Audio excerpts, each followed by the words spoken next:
Today on DC News Now. I cannot stress enough how big this is for the state of Maryland. Maryland Governor Wes Moore taking a victory lap over at the FBI headquarters. And brothel busted. A look at the location of an alleged high-end brothel frequented by politicians. Then winter weather outlook. DC News Now's weather team predicts ahead of the winter weather season. Plus, a sneak peek at events happening around the DMV for Veterans Day. You're watching the station covering all of the DMV. This is DC News Now. Hey, good afternoon, and thank you for joining us for the News at Noon. I'm Mark Hall. 2 days after federal officials choose Prince George's County as the future home of the FBI headquarters, Maryland's top elected officials gathered to show unity and say there's no turning back. This is a big moment. I cannot stress enough how big this is for the state of Maryland. Well, this comes amid controversy and serious questions raised by FBI Director Christopher Wray that the selection process was flawed. There was a conflict of interest and that Congress should take action. Our political and government reporter Leonard N. Fleming joins us live from Greenbelt. Leonard, Maryland officials seem to think that this is a done deal. Is it? Mark, good afternoon. They came with happy faces and a united front, and they called it right here in this building a celebration. But there are some harsh realities that they're facing because Congress, which holds the purse strings to this funding, could very well derail it based on some of the questions that have been raised. FBI Director Christopher Wray, he raised questions about a conflict of interest regarding a former GSA official who he says had a conflict of interest and made an inaccurate decision overruling a three-panel of GSA officials that chose Springfield, Virginia. Maryland officials, though, they say that's hogwash and that this decision needs to go forward. Here is Maryland Senator Chris Van Hollen, who also took aim at Wray's comments. The decision that was made is a final decision. This is a final decision. The FBI headquarters will be built here in Greenbelt, Prince George's County. It is absolutely wrong of Director Chris Wray to impugn and question the character, the integrity, and the independence of the site selection administrator. I asked other Maryland officials, including Senator Van Hollen and the governor, if they believe this will be derailed. And they said, look, this is going forward no matter what. But the harsh reality is Congress still controls the purse strings, and there are more than $1 billion still that need complete funding approval. Reporting from Greenbelt, Leonard N. Fleming, DC News Now. Back to you. All right, Leonard, thank you. Meanwhile, Virginia leaders say that they are disappointed about losing the bid for the new FBI headquarters.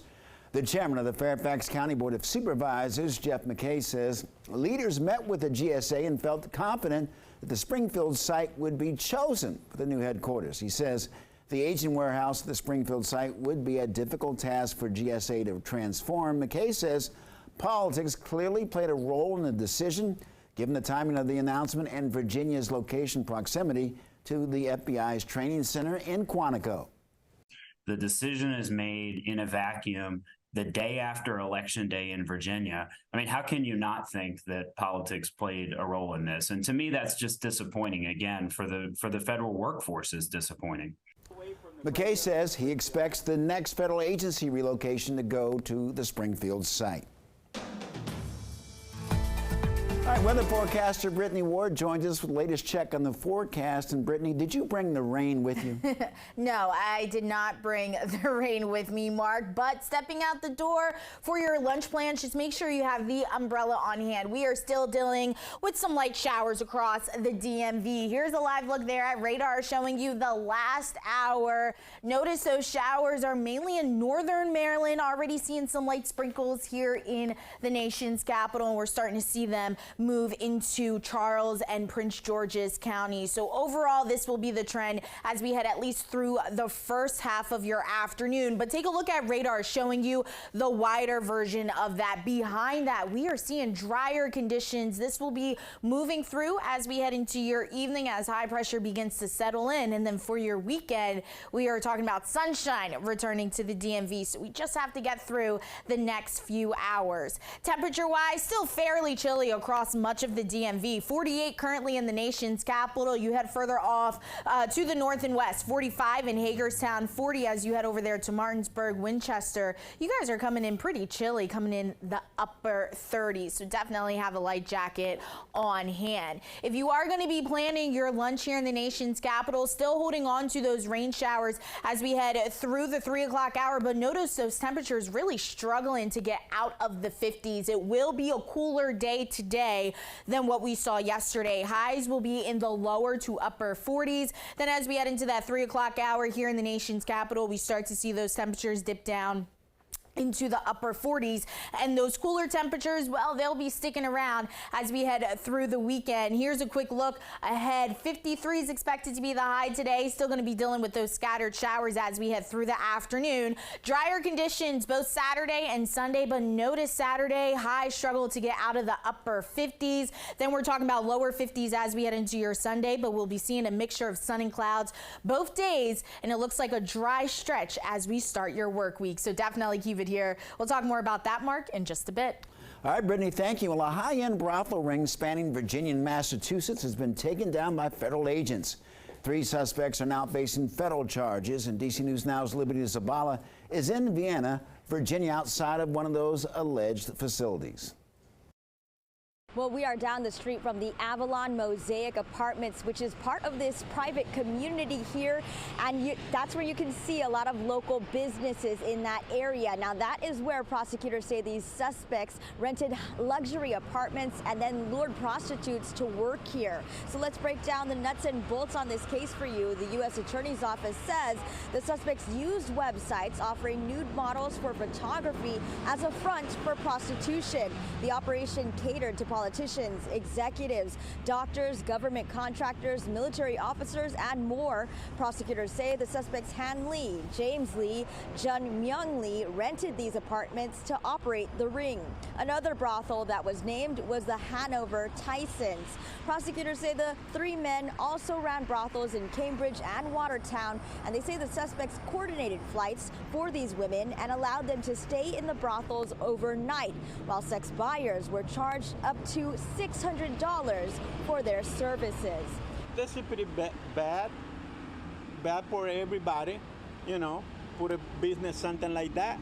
That's not good for a lot of community people. Now, we did reach out to the Avalon Mosaic for comment, and we are still waiting to hear back. Meanwhile, these suspects could face up to 5 years behind bars and pay a fine up to $250,000. For now, in Vienna, Liberty Zabala, DC News Now. Liberty, thank you. People in Frederick County, Maryland are getting a new emergency room. Officials hope the new ER will help decrease wait times. The project includes 13 extra treatment spaces, a forensic suite, and crisis beds for patients with behavioral needs. For us, it's very significant because it gives us the space that we need to match the growth of Frederick County. And our mission is to serve our patients who have the most critical needs. Well, the final 11 treatment spaces will open on November 20th. The Fairfax County Public School System's claims allegations about repeated sexual abuse on school grounds are false. These claims date back to 2011. The woman who filed the lawsuit is now 24 years old, and she says that she was repeatedly raped at her middle school. However, lawyers arguing on behalf of the school system say that they found Facebook messages from the woman that go against her claims. Lawyers say that those messages detail her relationship with the alleged attacker, and they also are accusing the woman of filing the claims one day after she broke up with him. Meantime, the woman says that she doesn't remember sending the messages. Well, a D.C. restaurant group is facing a lawsuit. It's accused of charging junk fees. Travelers United, a nonprofit based here in the district, is suing Clyde's Restaurant Group over vague 2023 surcharge. Our Daniel Hamburg takes a closer look. Since Initiative 82 passed a year ago, raising the tipped minimum wage, restaurants across the district have added service fees. If you're visiting a city, you shouldn't have to face hidden fees. Clyde's Restaurant Group has a 2023 surcharge on its menus that says it's been operating with extraordinary increases in the costs of doing business, but it doesn't specify what the 3.75% fee is going toward. The D.C. Attorney General's office was very specific, saying that restaurants that are charging fees need to be extremely specific to note where that money is going. That's why Lauren Wolf, Counsel for Travelers United, is suing the group for deceptive and unfair fees under D.C.'s consumer protection law. I think it kind of is a underhanded way to get extra money out of people. Ray Umla, visiting the Old Ebbitt Grill from New Jersey, says she didn't see the fee before she paid. She's okay with higher prices if it means workers get paid more. So I know if I'm ordering a steak and it's $50, it's $50, or I'm ordering a steak that's $75, it's $75, not $75 plus $3.75 for a fee. When you have one price on the menu, but in reality a consumer is going to be charged another price with a hidden fee, that's not clear. It's a junk fee. Reporting. Our thanks to Daniel Hamburg. A newly released report shows that substance use is down for kids in D.C. public schools. However, the report also highlights some concerning trends with their mental health. The Youth Risk Behavior Survey focused on middle and high school kids between 2019 and 2021. The number of kids who had at least one drink of alcohol before 13 dropped. The study also says the number of children smoking cigarettes, vaping, and using marijuana also decreased. However, the survey also shows that suicide is a growing problem for young people.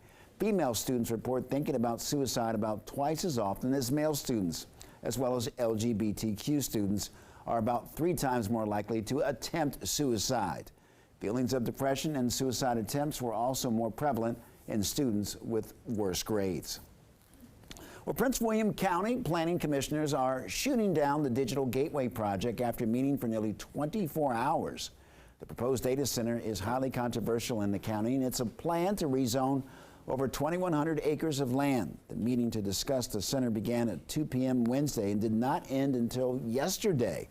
However, the Planning Commission's vote against the project does not mean it's over. The county board is expected to weigh in by the end of the year.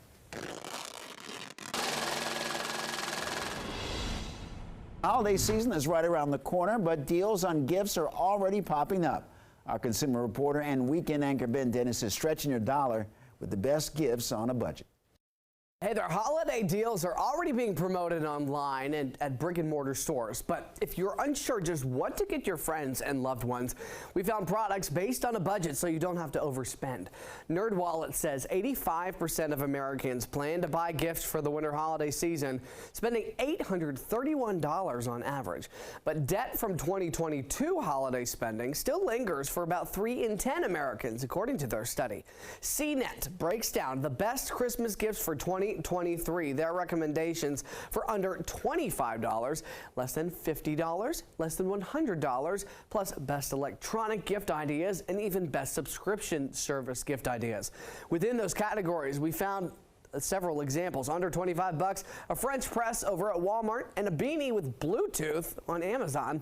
Under $50, Apple AirTag on Amazon and an engraved decanter. You can find that on Etsy. Under $100, a Keurig mini coffee maker. Over to tech, a Kodak wireless photo printer. And for the subscriptions, we found some for monthly wine and even a hot sauce. Hot sauce lovers out there. Download browser extensions while you shop online. They'll help you price check the same product on other websites, getting you the best deal. Ben Dennis, back to you.